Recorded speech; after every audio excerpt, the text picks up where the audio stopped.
Hey, what up, beautiful people? I hope you're doing well. You're taking care of yourselves, your mind, your heart, and your whole being. This is me. I'm coming to you because I needed to share a message. This is not poetry. It's gonna be real talk. So I gotta be real with y'all because I feel like we're stepping more into realness. We're having these conversations where we're exposing things that have been hidden out of our awareness. And so I'm here to do a little bit of that too. And that is part of the Collective Shadow series. Okay, this is where I'm going to be posting it in my YouTube. So for those of you who are interested, become a subscriber if y'all want to hear more about this collective shadow.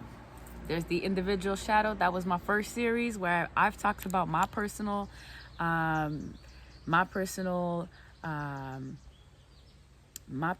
experiences with my own shadows, and so now I'm more so talking about collective shadow. So I feel like it's important to talk about because sometimes, when we hold on to a certain part of our story, certain part of our parents' story, certain parts of our individuality, we kind of be living in this illusion or in this fairy tale that, all is well and, all is beautiful. And yes, to some extent. But then if we want to see the real beauty of all things, we need to know how to bring, the light and the dark aspect of a story or of an identity. And I say this to say, we like to think of our society that is well balanced, or that is composed of that has been balanced out in time, or that has value, or that are maintaining valuable traditions and cultures, whatever have you. But I'm here to challenge that a little bit, okay?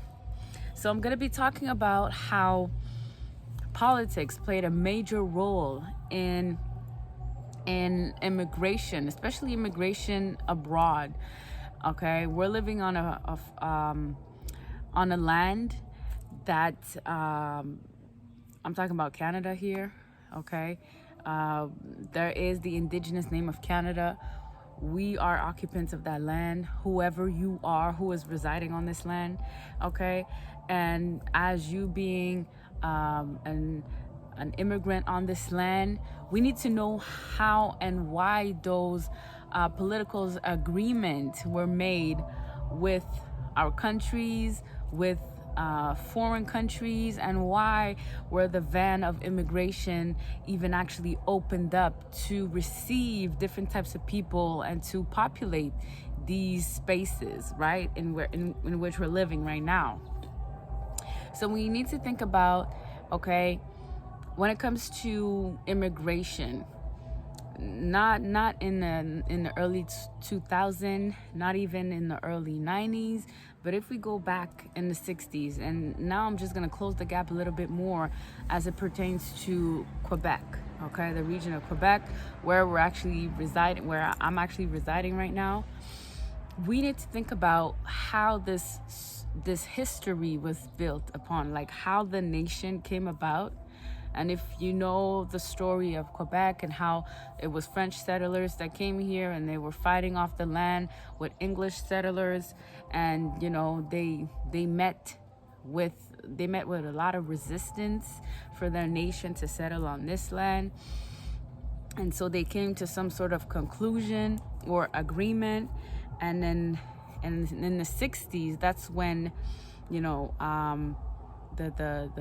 rulers of this land, right, the government of this land started to embrace other different cultures and started tossing aside the church, the ruling of the church, and the authority of the church by bringing in different cultures, opening up the van of immigration. Okay, one thing we got to understand, the reason why we feel that we are living in this injustice system where, we're talking about a lot of systemic racism. We're talking about races, different races. All of this are words to, again, bring a lot of separation between people. And there are some discrimination, ongoing discrimination, and that is mostly based upon a perception that I feel I'm superior to you, and or I feel that I'm inferior to you, and that is going to juxtapose on the type of treatment I'm going to give you and the type of treatment that I'm going to expect from you, or the type of treatment that I'm going to expect to receive from you. So all these dynamics, right? We've been living in this era of bondage, like I said in my previous videos, and we need to understand that when we hear the words racist, okay, we need to get out of the emotional aspect of it, right? There's racism, and it's, racist Americas, but what we fail to acknowledge is that in order to become the greatest illusionist, you need to study other people's culture. You need to study other people's history. And that's what the greatest illusions brought to the mainstream media, brought to the mainstream beliefs and cultures of this world, thinking that they are above everyone else because they've created illusion based on their own perceptions of different cultures and different people coming on this land, this occupied land that doesn't necessarily belong to them. But because it's been the narrative has been told from their perspective, right? It is seen with their eyes. So when we look at their history, we're looking at it from their lens, right? They're gonna glorify their history. They're gonna glorify how powerful they are, and all this to say, this is part of the illusions tricks, right? So when we hear the words racist, what we fail to hear within that word is anthropologist, okay? And or what we fail to hear when we hear the word anthropologist is the word racist. Why? Because as we know, started with missionaries hundreds of years ago.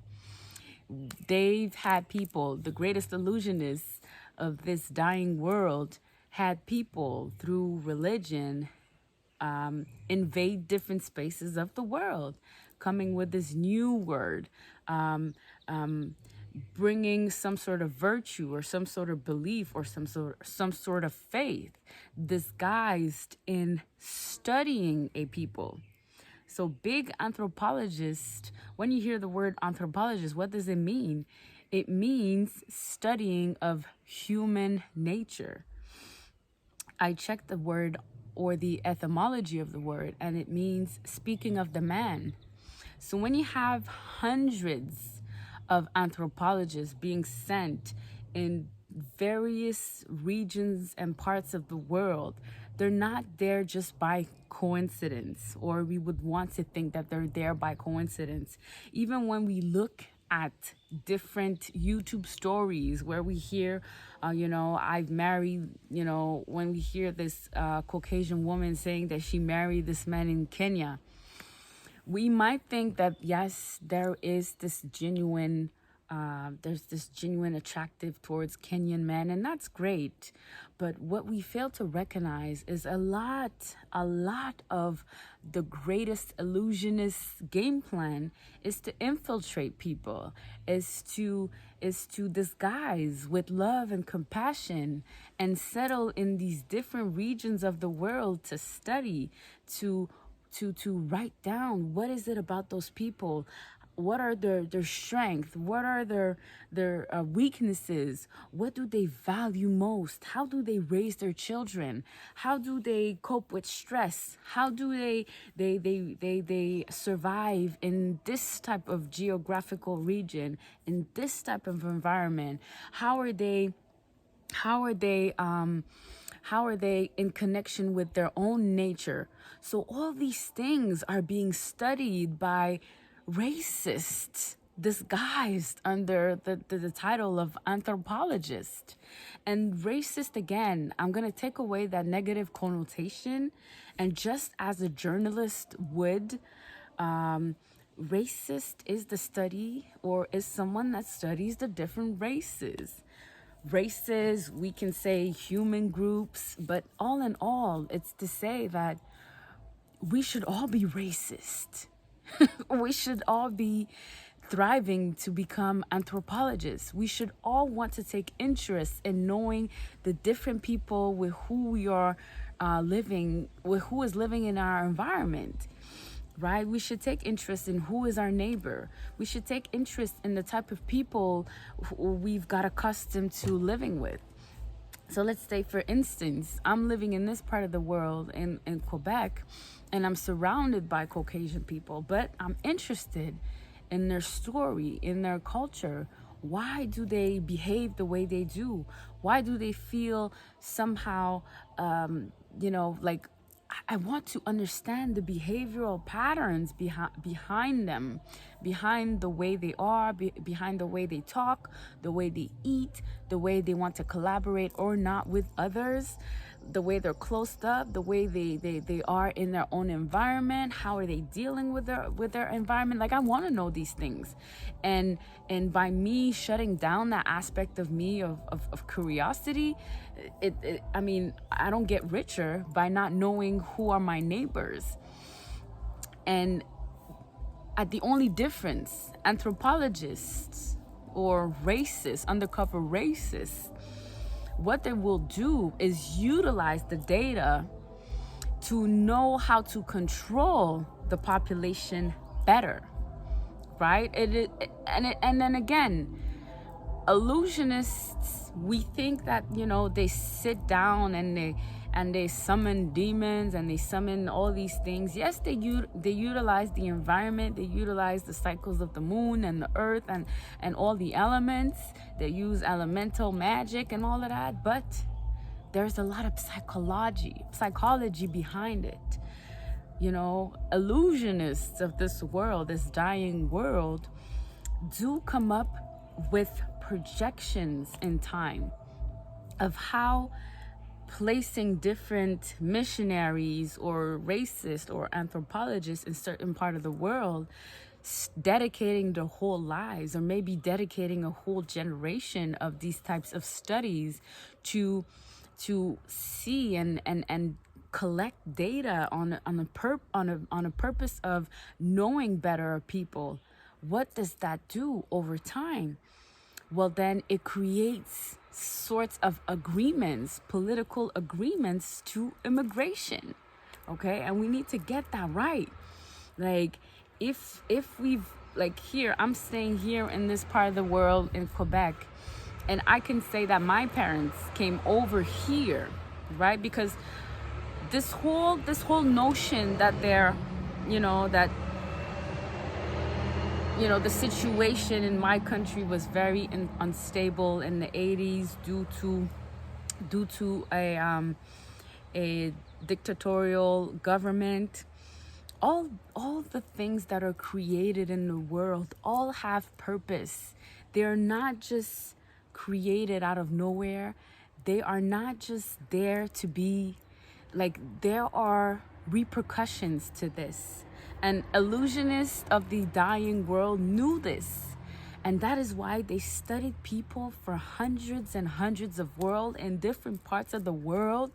You would find missionaries saying that they are on a mission trip or on a mission to bring the word or bring the message of God, but had ulterior motives and agendas. And we need to come clear about these things.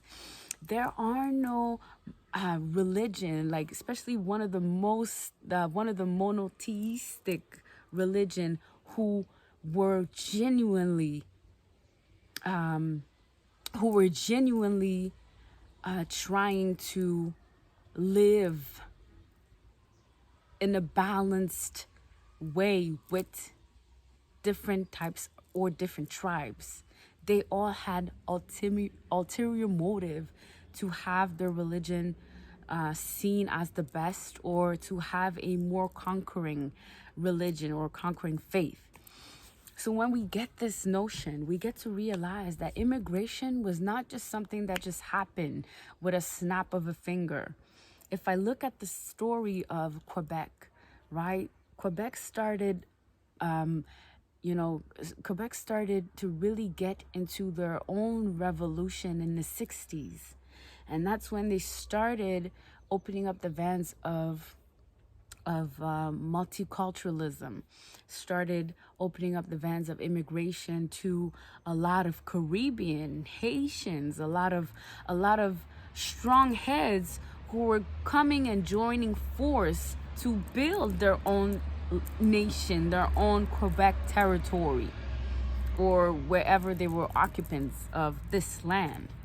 So there were many, many reasons as to why we find that governments came with many agreements as to why we need to have certain people on our land at this time, on this occupied land at this time. For instance, okay, in the 80s, right? So right after the 60s, in the French or Quebecois language, we talk about Révolution tranquille. So it's the quiet revolution where everything is being built. We're tossing away the church. We're bringing in more industries. We're bringing in more open mind concepts as to how we can build a nation for ourselves, say the Quebecer. So they're going to bring in a lot of genius minds on their land, and that's when we're gonna see various groups of people being brought on this occupied land. For instance, the Italians, the Irish, the Haitians, the who else? Middle Eastern. That's in the 90s, sort of say. Not so much so before. And Africans, a lot of groups from Africa came onto this land in the 70s and in the 80s for a particular reason. For, yes, we're gonna say economical reasons, and yes, because there was this language, there was this value of having stronger language ties. So we brought certain groups of people. Immigration was very much the foundation as to what we wanted to see. And one of the core values was language, the French language. We wanted to keep that. They wanted to keep that value, in their core of how they were going to build this nation. One of the other things I want to say is the land of Quebec, or the territory that is here, has a lot of resources, a lot of natural resources. So you would find that in the 80s, when everything was being built up to the image of what is the futuristic model of the Quebec individual, we had a lot of industries coming in to pick up the resources and bridge the gaps with the Americans and the Europeans in order to build a strong nation. And in this influx of immigration, a lot of things were not clear as to why they chose French African, or a lot of Caribbean coming in these early 80s. And I'm gonna say this, but when you study a people, you learn about a culture, about a people, you're gonna use it at your advantage. That's what they did. A lot of illusionists of that era, that's what they did. They've utilized so many groups of people through immigration for ulterior motives. And one of the ulterior motives was for entertainment purposes, was for sexual entertainment purposes. Because again, when you start with a quiet revolution and then you want to build up a strong nation, you will call on the men of that nation to build up these industries, to go get those resources, and to really work hard at rising this nation, right?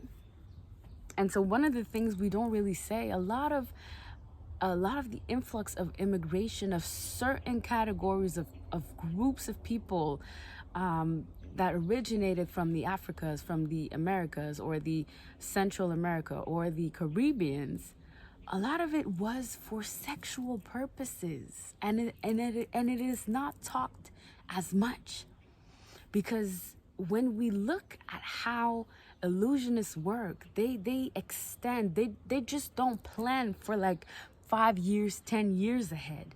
They plan for 50, 100, and they calculate. That's why they have people in these statistics rooms where they are collecting data, where they're thinking the movement of the influx of immigration. They're thinking of all these things happening in the world on a very much global scale.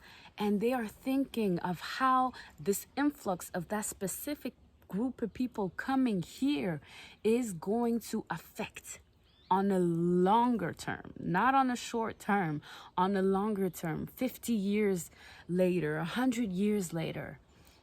And that is why you find today in Quebec one of the largest sexual exploitative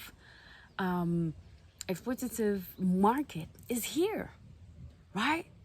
So we got to think of, why is it that? Why is it that way? Why is it so easy today, to have this industry, this human trafficking, or this exploitative industry so big, right? People don't talk about how big it is, but it is very common on this land, on this particular land. And then you have to go back again to the study of different culture, the study of people that have been brought here, people that have been brought here for specific purposes. And as sad as it may seem, or as sad as you may hear it, groups of people were chosen as immigrants to come here for only sexual purposes. And we need to get real with this. And it's not to say that it was bad or whatever, but it just was.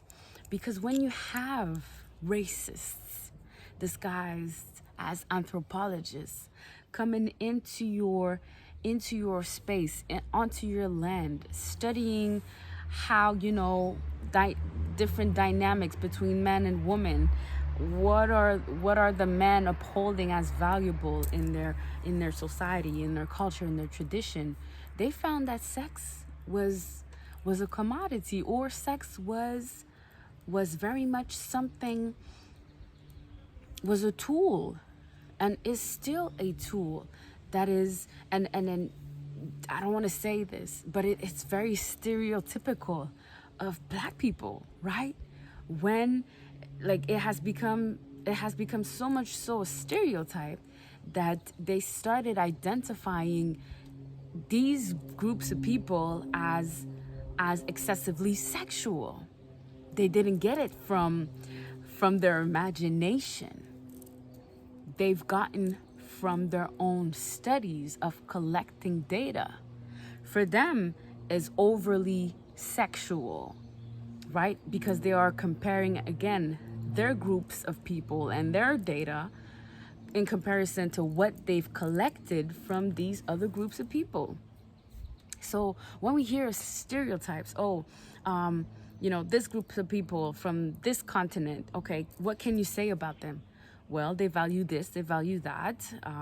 In a relationship dynamic, they promote monogamy or polygamy, or the woman is very sexually not promiscuous, but very sexually subservient or submissive.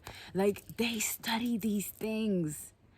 So it's not a coincidence when 50 years down the line, we find that the prostitution rate has increased in the Americas, or in big cities of the Americas, or in this Western world. It's not by mistake, it's not by coincidence, because by studying groups of people, you can, again, as an illusionist, you can set the stage for it to happen in the next 30, 40, 50 years. Why? Because you studied that group of people. You know that when they are predicated in a certain environment, if they're lacking, or one of their values is scarcity, or mental or it's a mentality based on scarcity, so they will fight for their food. They won't last or resist without food, or they won't last or resist without a roof over their head. They're probably going to fight for that type of need to be met. So what we're going to do is we're going to set the stage for them to behave. We're going to create those big buildings that we're going to call ghettos, and we're going to let them fight within themselves, and we're going to put economical strains so that we can see that, okay, their woman is going to act a certain way and their man is going to act a certain way, and that is all thought out well on a 50-year plan, a 100-year plan. It is all planned out. Nothing really out of that old world was a coincidence, okay? It was never that. So when you have, like today, when we think of immigration, and now in these days, what are the governments proning? What are they pushing for? They are pushing for more immigration coming from the Europeans' land, right? They're pushing for Middle Easterners. They're closing the influx of immigration coming from the sub-Saharan Africans. All of this is because they have planned out.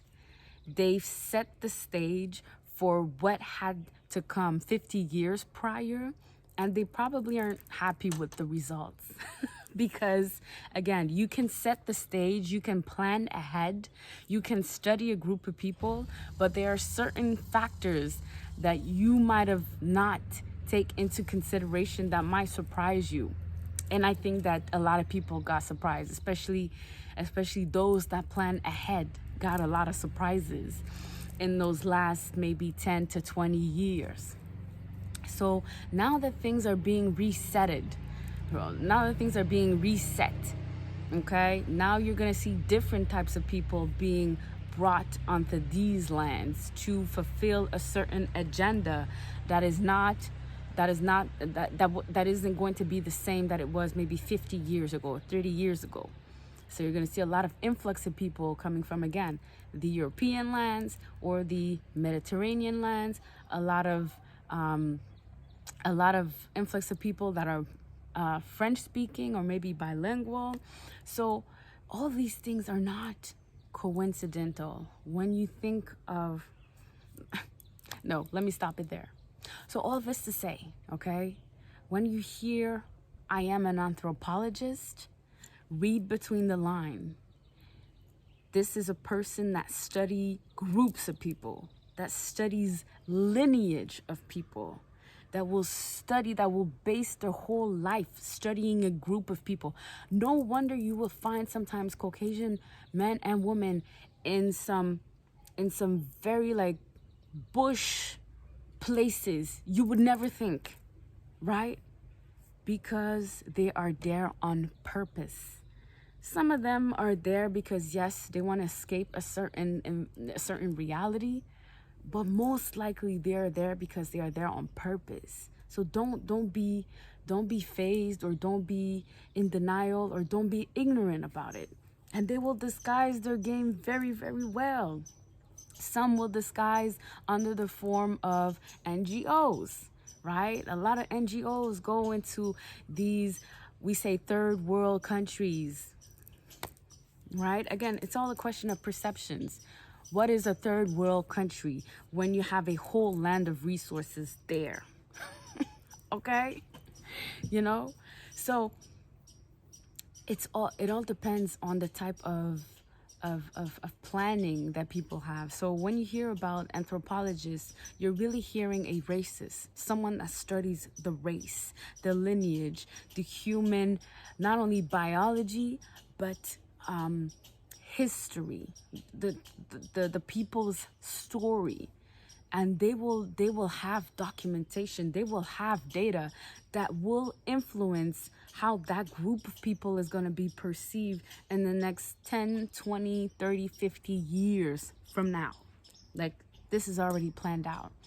So when you think about these things and you're wondering, so, and that's why I think that we need to step away from, politics and government, because they have their own agendas. You can join them and help them get somewhere, but you will never know their end game, because they're never going to show their true cards. They're never going to show what are they really trying to attain, because it's never going to be in real time motive. It's usually well extended into the next century, okay?